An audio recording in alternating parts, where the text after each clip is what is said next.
The excitement of moving into a new house with my partner, Alex, was palpable. We had found a charming old cottage tucked away in a quiet neighborhood, the perfect place to start our life together. It wasn't until we settled in that we began to sense an underlying unease that would unravel the tranquility we had hoped for. The first few days were filled with unpacking boxes, arranging furniture, and delighting in the sense of a fresh beginning. But as the sun dipped below the horizon, the once cozy corners of our home seemed to transform into pockets of dread. Shadows danced in the periphery of my vision, and strange noises punctuated the otherwise peaceful evenings. One night, as Alex and I lay in bed, a soft giggle floated through the air. I shot up, my heart racing, and turned to Alex. "Did you hear that?"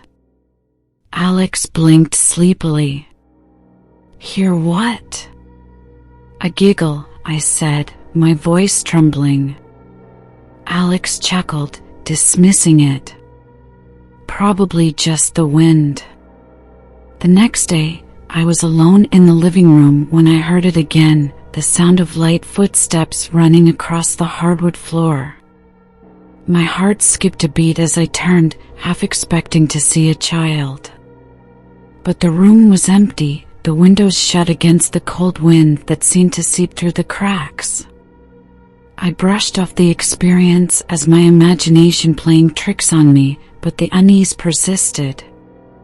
Objects moved on their own, a book falling from the shelf, a chair sliding across the room.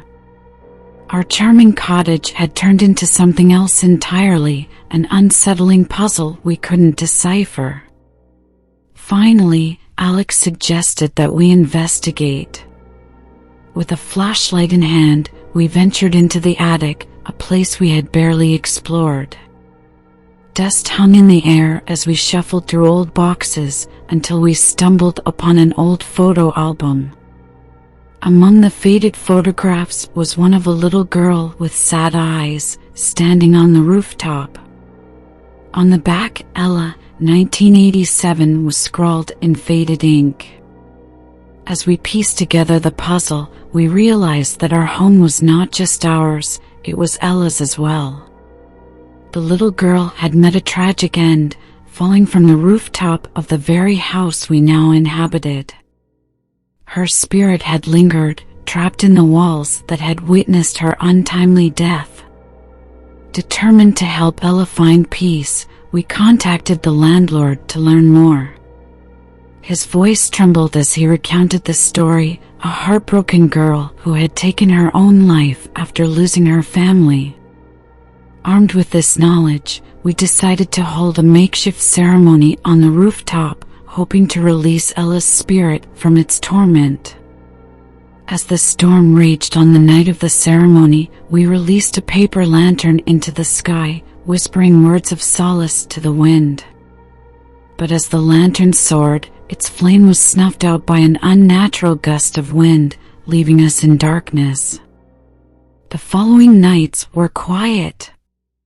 The house seemed to exhale, a newfound calm washing over its rooms. We felt a sense of accomplishment, as if we had eased Ella's suffering and brought her closure.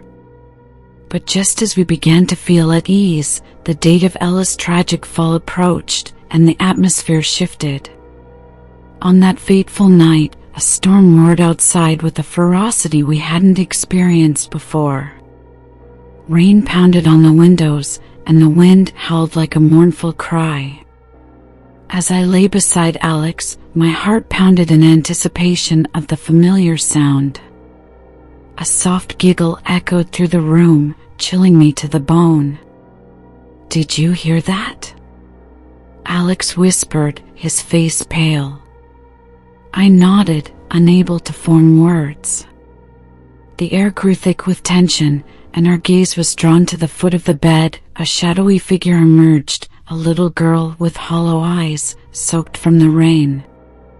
Her giggle twisted into a chilling whisper that hung in the air. "Thank you."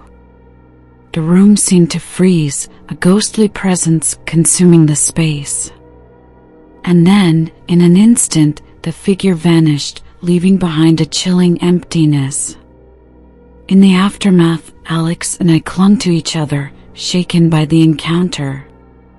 We had helped Ella find her peace, but the memory of that chilling whisper would forever haunt our nights.